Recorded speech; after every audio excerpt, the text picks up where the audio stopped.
ሰላም ጤና ይስጥልኝ እንደምን ቆያችሁ ውድ አድማጮቻችን ቼልሲን የተመለከቱ ወቅታዊና አዳዲስ መረጃዎችን አጠር አድርጌ የማቀርብላችሁ ይሆናል እስከ መጨረሻው አብራችሁን ቆዩ በአወዛጋቢ ንግግሮቹ የሚታወቀው ዕውቁ የእግር ኳስ ተጫዋች ዛላታን ኢብራሂሞቪች ኢንዞ ፈርናንዴዝን ክፉኛ ተችቶታል ቡድንህ መጥፎ የውድድር ዘመን ካሳለፈ አንተ ራሱ የችግሩ አንዱ አካል ነህ ማለት ነው ነገሮች አስቸጋሪ ሲሆኑ ብቻ ክለቡን አስገድዶ ለመውጣት መሞከር እጅግ አሳፋሪ ነው ይሄ የአሸናፊዎች ስነልቦና አይደለም ፍጹም እፍረትና ውርደት ነው በማለት ኢንዞ ፈርናንዴዝን ክፉኛ ተችቶታል ዛላታን ኢብራሂሞቪች የሰጠውን ቃለ መጠይቅ በስፋት የማጋራችሁ ይሆናል ቼልሲና ማንቸስተር ዩናይትድ የስፖርቲንግ ሊዝበኑን የግራ መስመር ተመላላሽ ተጫዋች ማክሲ አራሁን ለማስፈረም ከፍተኛ ፉክክር ጀምሯል ይህንንም ጉዳይ የማጋራችሁ ይሆናል የቼልሲው ሌጀንድና አስደናቂው ተጫዋች ሪሲ ጀምስ ጉዳት አስተናግዷል ለመሆኑ የሪሲ ጀምስ ጉዳት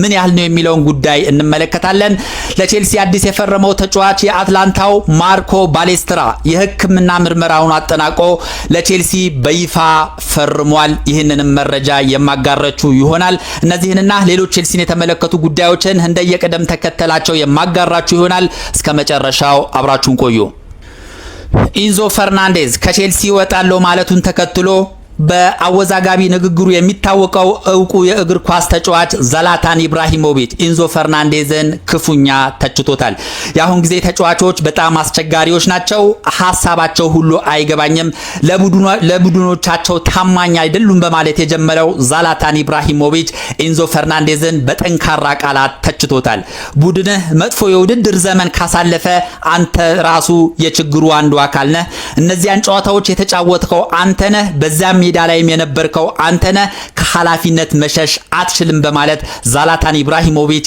ኢንዞ ፈርናንዴዝን በጠንካራ ቃላት ወርፎታል ክለብህ ለአውሮፓ ሻምፒየንስ ሊግ ወይም ለማንኛውም የአውሮፓ መድረክ ሳያልፍ ከቀረ አንተም አብረህ ወድቀሃል ማለት ነው ታዲያ አሁን ለምን በድንገት ተነስተህ አውሮፓ መድረክ ወዳለ ክለብ ለመቀላቀል ትጣደፋለህ የገዛ ክለብህን መሆን ወደሚገባው ቦታ ለመመለስ መታገል አለብህ ማለት እንግዲህ ዛላታን ኢብራሂሞቪች ኢንዞ ፈርናንዴዝ ላይ የስድብ ማአቱን አውርዶበታል ነገሮች አስቸጋሪ ሲሆኑ ብቻ አስገድዶ ለመውጣት መሞከር እጅግ አሳፋሪ ነው ይሄ የአሸናፊዎች ስለንቦና አይደለም ፍጹም እፍረትና ውርደት ነው በእኛ ጊዜ እንደዚህ አይነት ነገር ፈጽሞ አልነበረም በማለት ታዋቂውና ይሄ አነጋጋሪ ንግግሮችን በመናገር የሚታወቀው ዛላታን ኢብራሂሞቪች ኢንዞ ፈርናንዴዝ ላይ ከላይ ያነበብኩላችሁን ሐሳብ ሰንዝሯል ይሄ ሐሳብ ብዙ የቼልሲ ደጋፊዎች ብዙ የእግር ኳስ አፍቃሪያን የሚጋሩት ሐሳብ ነው ብሎ መናገር ይቻላል ቼልሲ የአውሮፓ ሻምፒየንስ ሊግ እንደማይሳተፍ ይታወቃል ይህንን የተገነዘቡት ኢንዞ ፈርናንዴዝና ማርኮ ኩኩሪያ ከቼልሲ መልቀቅ እንደሚፈልጉና እንደዚሁም አውሮፓ ላይ ወደሚጫወት ክለብ ማምራት እንደሚፈልጉ በተደጋጋሚ ገልጸው ነበር ማርኮ ኩኩሪያ ቃሉን ጠብቆ እንደዚሁ ወደ ሪያል ማድሪድ አምርቷል ማለትም ከቼልሲ ያለውን ነገር ጨርሶ ማለት ነው ኢንዞ ፈርናንዴዝም ቼልሲ ሊለቀኝ ይገባል ማለት እንግዲህ ከቼልሲ ጋር ሰጣ ገባ ውስጥ ይገኛል ይህንን የተገነዘበው ዛላታን ኢብራሂሞቪች በእጅጉ ኢንዞ ፈርናንዴዝን ተችቶታል በጣም አሳፋሪ ተግባር ነው ክለብህ የአውሮፓ ሻምፒየንስ ሊግ እንዲሳተፍ መጣርና ወደ ነበረበት ለመመለስ መታገል ሲገባ በዚህ ሰዓት ቡድንህን ጥለ ለመሄድ ያደረከው ነገር እጅግ አሳፋሪ ነው በማለት በጠንካራ ቃላቶች ወርፎታል የዛላታን ኢብራሂሞቪች አባባል በርካታ የእግር ኳስ ደጋፊዎች በተለይ የቼልሲ ደጋፊዎችም እየተስማሙበትና በየሶሻል ሚዲያው እየተቀባበሉት ይገኛሉ ወደ ሁለተኛ መረጃ ስንሸጋገር ቼልሲና ማንቸስተር ዩናይትድ የስፖርቲንግ ሊዝበኑን የግራ ተመላላሽ ተጫዋች ማክሲ አራሁን ለማስፈረም እንቅስቃሴ ጀምሯል ይህ ተጫዋች ስፖርቲንግ ሊዝበን 80 ሚሊዮን ፓውንድ ያህል ለጥፎበታል ወይም ደግሞ ማንኛውም ክለብ ይህን ተጫዋች መውሰድ ከፈለገ ውል ማፍረስ ይጠብቅበታል የውል ማፍረሻ ገንዘቡም 70 ሚሊዮን ፓውንድ ነው በማለት አስቀምጧል ይህ ተጫዋች ከስፖርቲንግ ሊዝበን ጋር የሚያቆየው ኦልሞስት ከ3 እስከ 5 አመት ኮንትራት አለው ስለዚህ ይህንን ኮንትራት አፍርሶ የሚወስድ ክለብ 80 ሚሊዮን ፓውንድ ሊከፍል ይገባል ሲል አሳውቋል ይህ የ26 አመት ኡራጋዊ ተጫዋች እንግዲህ ማክሲ አራሆ እጅግ አስደናቂ የግራ መስመር ተመላላሽ ነው ቼልሲ በተለይ የማርኮ ኩኩሪያን ቦታ ለመተካት ሁነኛ ተጫዋች እየፈለገ ባለበት በዚህ ሰዓት አይኑን ማክሲ አራሆ ላይ ጥሯል ይህ ተጫዋች ኢቭን ኢንዞ ከማርኮ ኩኩሪያ በተሻለ አቅም ያለውና እጅግ አስደናቂ የግራ መስመር ተመላላሽ ተጫዋች ነው። ማንቸስተር ዩናይትድም የዚህ ተጫዋች ፈላጊ ሆኖ ብቅ ብሏል። ቼልሲም እንደዚሁ በዋናነት ይፈልገዋል። ከሁለቱ ቡድኖች እንግዲህ ማን አሸንፎ ይሄ ልጁን ወደ የክለቦቻቸው ያመጡታል የሚለው ጉዳይ እጅግ ተጠባቂ ነው። ቼልሲ በተለይ ማርኮ ኩኩሪያን ለመተካት ከፍተኛ ፍላጎት ያለው በመሆኑ ምናልባትም የተጠየቀውን ገንዘብ በመክፈል ወደ ስታንፎርድ ብሪጅ ለማምጣት ከፍተኛ ጥረት ያደርጋል ተብሎ ይጠበቃል። ልጁም ማክሲ አራሆም ለዚሁ ወደ እንግሊዝ መምጣት ይፈልጋል። ስለዚህ ልጁ ምንም ችግር የሌለበት በመሆኑ ከስፖርቲንግ ሊዝበን ጋር ንግግሮች ከተደረጉ በኋላ የልጁ ጉዳይ የሚያበቃ ይሆናል። ማንቸስተር ዩናይትድ ወይስ ቼልሲ የሚለው ጉዳይ በቀጣዮቹ ሳምንታት ይፋ ይሆናል። ወደ ሌላኛው ዘገባ ስንሸጋገር የጀምስ ጉዳትን እናገኛለን። የቼልሲና የእንግሊዝ ብሔራዊ ቡድን ወሳኝ ተጫዋች የሆነው ሪሲ ጀምስ ጉዳት አስተናግዷል። ቡድኑ እንግሊዝ ከጋና ጋር ባደረገችው ጨዋታው 0-0 መጠናቀቁ ይታወሳል። በዛ ጨዋታ ላይ እንግዲህ በቋሚነት ተሰልፎ የነበረው ሪሲ ጀምስ ጉዳትን አስተናግዷል።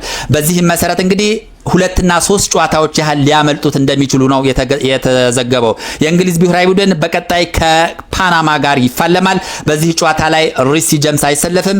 እንደዚሁም በቀጣይ ወደ 32ቱ እንግሊዝ ከተቀላቀለች በኋላም እንደዚሁ በሚኖረው ጨዋታ ላይ ሪሲ ጀምስ በጉዳት ምክንያት አይሰለፍም ማለት ነው። ስለዚህ እንግሊዝ ከዚህ በኋላ የምታደርጋቸው 2 እና 3 ጨዋታዎች የሚያመልጡት ይሆናል። ከዛ በኋላ ወደ ጨዋታ ይመለሳል ተብሎ ይጠበቃል። አንዳንድ መገናኛ ብዙሃን የሪሲ ጀምስ ጉዳት ጠንካራ ነው፣ ከዛ በላይ ከአንድ ወር በላይ ለሚቆይ ጊዜ ሊጎዳ ይችላል እያሉ ይገኛሉ። ነገር ግን አሁን እየተሰማ ባለው ተጨባጭ መረጃ መሰረት ሪሲ ጀምስ 2 ጨዋታዎች ብቻ ሊያመልጡት እንደሚችሉ ነው የተገለጸው። እንግዲህ አሰልጣኝ ቱሄል አሁን እንደ አማራጭ ቻሎባህን ሊጠቀሙ ይችላሉ ተብሏል። ቻሎባ ባለቀ ሰዓት ወደ እንግሊዝ ብሔራዊ ቡድን መቀላቀላቸው ይታወሳል። በዚህም እንግዲህ ቻሎባ የሪሲ ጀምስ ቦታ ሸፍኖ ይጫወታል ተብሎ ይጠበቃል። ጀምስ እስከ 3 ሳምንት ወይ ደግሞ በጣም ፈጠነ ከተባለ በ2 ሳምንት ውስጥ የእንግሊዝ ብሔራዊ ቡድንን ይቀላቀላል ተብሎ ይጠበቃል። ወደ መጨረሻው ዘገባ ስንሸጋገር ማርኮ ባሌስትራን እናገኛለን። ቼልሲ ከአትላንታ በ55 ሚሊዮን ፓውንድ ያስፈረመው ማርኮ ባሌስትራ የሕክምና ምርመራውን አጠናቆ ለቼልሲ በይፋ ፊርማውን አኑሯል። ይህ ተጫዋች ከቼልሲ ጋር እስከ 2032 የሚያቆየውን ፊርማ ፈርሟል። በዚህ መሰረት እንግዲህ ቼልሲን በይፋ ይቀላቀላል ተብሎ ይጠበቃል። በአሰልጣኝ ኢንዞ ማሚን በአሎንሶ ስር የመጀመሪያ ፈራሚ የሆነው ማርኮ ባሌስትራ ቼልሲ በቅድመ ዝግጅት በአውስትራሊያና እንደዚሁም በኤዥያ በሚያደርገው የወዳጅነት ጨዋታዎች ላይ ማርኮ ባሌስትራ ተገኝቶ ለቼልሲ ይጫወታል ተብሎ ይጠበቃል። ልክ የዚህ የዓለም ዋንጫ እንደተጠናቀቀ ቼልሲ በፕሪሲዝን ወደ አውስትራሊያና ወደ ኤዥያ እንደዚሁም ወደ ሌሎች ሀገራት በመጓዝ የቅድመ ዝግጅት ውድድሩን ያደርጋል። በዚህም እንግዲህ አዲሱ ፈራሚ ማርኮ ባሌስትራ የቼልሲን ዋና ቡድን ይቀላቀላል ተብሎ ይጠበቃል። እንግዲህ በዋናነት በዛሬው ዕለት የተሰሙ ቼልሲን የተመለከቱ ዋና መረጃዎች እነዚህ ነበሩ። ስለነበረን ቆይታ እጅግ አድርጌ አመሰግናለሁ። ሐሳብ አስተያየት ካላችሁ እንደዚሁ ብትጽፉልኝ ደስ ይለኛል። ለነበረን ቆይታ እጅግ አድርጌ አመሰግናለሁ። መልካም ጊዜ